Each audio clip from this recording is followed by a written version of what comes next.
ათელინებს ამშობლოს ეს ვერახსა დადიასა ქართლის სიკვდილი ურჩევნის სიცოცხლეს ღალატიასა თაზია ვალდა დავზახეთ სიმღერას ომახიანსა ვერუ ათელინებს ამშობლოს ეს ვერახსა დადიასა ქართლის სიკვდილი ურჩევნის სიცოცხლეს ღალატიასა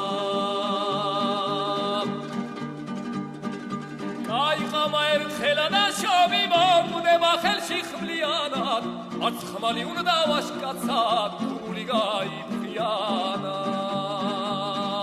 ჯიშს ვერ გასწვეტენ ქართველის წინდა მოსვიდონ მთლიანა ჩვენ ვიყო მაგას ვეძახით ქართულ ჭიდაობას იმიტომ რომ ეს ხასიათი თქვათ თურქმენს და ყაზახს უზბეკს ცოტა სხვადასხვანაირი ხასიათი იყო შესრულების თვითონ სამოსელიც თვითონ დასაცმელიც აძლევდა სხვადასხვანაირად ოდნავ შესრულება იმევლითის და ამიტომ ხო თორე ანატომიურად ადამიანი ერთი თავი აქვს ორი ფეხი და ორი ხელი ამიტომ ის რა თქვია ტეხვები ის გდებები ის ძალიან დიდი მსგავსება იქნება ყველა ქვეყანაში იგივე ხმალის იგივე იარაღის მაგრამ სპეციფიკურით რაღაც იქნება რაც მაინც განსხვავდება და აი ამ პატარა სხვაობას ჩვენ შეიძლება დავუძახოთ ქართული საბრძოლო ხელოვნება რომელიც საერთო საბრძოლო ხელოვნებაში არის გაერთიანებული როგორც საბრძოლო ხელოვნება ამ დროს თავისი კუთხური იმით მაინც განსხვავდება და აი ამ განსხვავებას ვეძახით ქართული საბრძოლო ხელოვნება. ანუ დაუშვათ არის ბერძნული ჭიდაობა, ხო? ბერძნული რომაული და ტიტულები ჭიდაობდნენ მაგას. რა თქმა უნდა. არის ახლა ვიღაცა ჩუქჩა დაუშვათ, რომელიც იქ ტიტული ვერაზოს ვერ გამოდის სხეულებში და იურტებში. იმასაც ორი ხელი აქვს, იმასაც ორი ფეხი, იმასაც და იქაც ხელი ტყდება, იქაც ხელი ტყდება, მაგრამ აქ უკვე არის ტანსაცმელს გათვალისწინება. ეს უკვე სპეციფიკა. და ეს უკვე არის შიშველი ტანზე გათვალისწინება. ეს განაპირობებს სპეციფიკურ ილეთებსაც, ხო, რაღაცა. რა თქმა უნდა, რა. ცოტა ოდნავ განსხვავდება.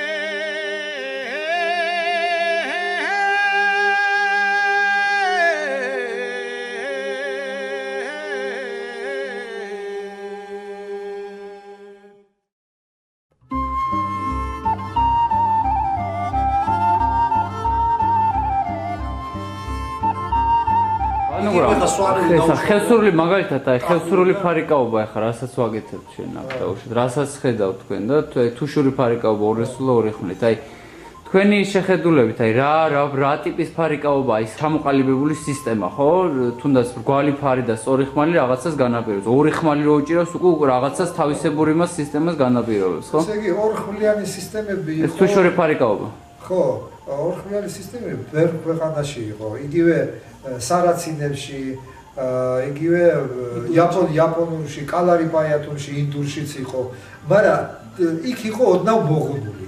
იქ ფარი იყო ოდნავ უფრო დიდი, თქვათ, ვიდრე ხევსურულში. ამიტომ ეს პატარა ფარი და უფრო სწორი ისა, თქვათ, ხმალი აძლევს უკვე თავის სპეციფიკას, მოძრაობის და თავის სპეციფიკას. მერე კალარიპაიათუ, თქვათ, ინდური იყო გაშლილ იმაზე და ხევსურული მთიან ადგილში. ესე იგი, აი ეს მთის რა ქვია ფაქტორი და სპეციფიკა უკვე აძლევდა ცოტა სხვანაირ უფრო ეკონომიურ, უფრო მოკლე ხმარებას იმის და თვითონ ზომაც იყო არც ისე დიდი, თქვა იგივე თუშურში და ფშაურიმაში რა ხლების გადაადგილებაც არც ისე გადაადგილება უკვე სხვანაირი იყო, იმიტომ რომ მაინც მთიანი ადგილი იყო, უფრო ნახტომები, უფრო ძალიან ძლიერი ფეხი უნდა ყოფილიყო და დააძლევდა იმ სიძლიერას. ამიტომ აგენენ უკვე გამომდინარე იყო სპეციფიკური ისინი. და ვანუგრამ, აი თქვენი აზრით განსხვავება ხევსურულ ფარიკაობასა და თუშურ ფარიკაობას შორის, აი რა არის მაგალითად? ნუ ჯერ ესეთი თვითონ ორი ხმლის და ფარის დაფხლისის სხვაობას აძლევს დიდ აი რაში გამოიხატება? გამოიხატება ბევრ ფაქტორში. ჯერ ესეთი დინამიკა მთელი ეს. ხო, დინამიკა სულ სხვა ის არის. აქ ფარი აძლევს უფრო მოკლედ და ისა და ორხლიანი სისტემა, ესე უფრო გაშლილი სისტემაა და გაშლილი ბრძოლა უნდა იყოს, იმიტომ რომ აქ უკვე მეორე ხმალი არის ფარიც და თავდასხმეთი ისე და ხმალიც. აქ მეორე ხელშიც იგია. აქ ფარი თვითონ უკვე აძლევს უფრო სპეციფიკურ მოძრაობას. ამიტომ დიდი სხვაობაა. ეხლა რო ჩვენ ნახოთ, თქვა ხელსური და ფშაური ისა, თუშური ის ხმალაობა, იტყვი რომ სულ სხვადასხვა ხალხის მოგონილი ის არის. ამ დროს იქვეა ეს კუთხური, იქვეა გვერდით არიან. მაგრამ აი ესეთი დიდი სხვაობა გამოიწვია, თქვა ორი ხმალი და ხმალი. ამიტომ ეს სპეციფიკური რაღაცები და საინტერესო ის არის, რომ არც ისე დიდ ტერიტორიაზე საქართველოს რადგან დიდი სხვაობა იყო, ესე იგი ბუნებიდან გამომდინარე, შეიქმნა სხვადასხვანაირი ფარიკაობები, სხვადასხვანაირი ჭიდაობის წესები, სხვადასხვანაირი დიდი მრავალფეროვნება გამოჩნდა ქართულ საბრძოლოებაში. როგორც აი სიმღერებში. ეხლა რა დიდი სხვაობაა თქვათ მეგრულს და გურულს და კახურს. აი ეგეთივე დიდი სხვაობა იყო საბრძოლო ხელოვნებაში და ეს ძალიან საინტერესო ფაქტორია.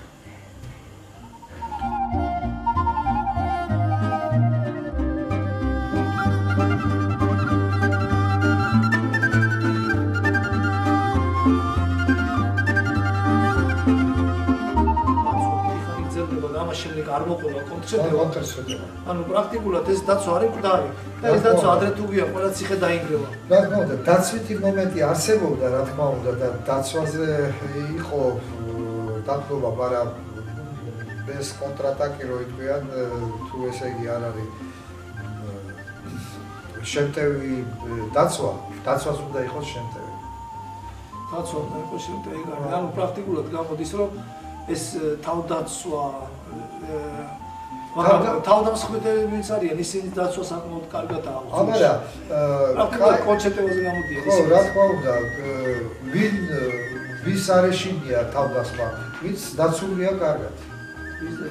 ვისაც კაი დაცვა აქვს არეშინია თავდასხმა.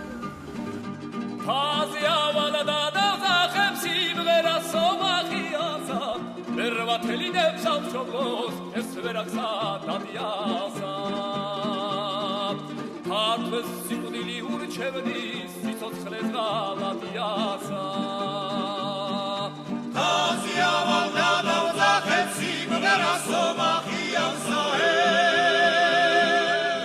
ერთი, ორი, ერთი, ორი, მოდი ჯერ ვხმას. ერთი, ორი, ერთი, ორი, ერთი, ორი, ერთი, ორი, ერთი, ორი, ერთი, ორი, ერთი, ორი, ერთი, ორი და ერთი, ერთი, ორი, სამი, ოთხი, ხუთი, ექვსი, შვიდი, რვა და იგი პლუს დაჭარება და შედის მე. აი ამიტომ გიდა ეს ზუსტად. და ესეც იმიტომ გინდა ზუსტად. ეგეთი აჭარება თუ მიეცი. ესეთი ხსოვლის ასხელტვა დიდია. და ეფექტი არა. ახალი? რა? რასტამოსად გაიგო. ვიხდი? აი წარმოვიგინეთ, რომ ესე უნდა გაიგო. ზუსტად. იქაცაა სიჩქარეც როცა მოდუნებული იყო, ისეთ სიჩქარე დააყოვეთ ვეიზე. ქართველოს საქართველოსთვის გემღეროს მუდამ ხმიანად. ავახმიანებს სამრეკლო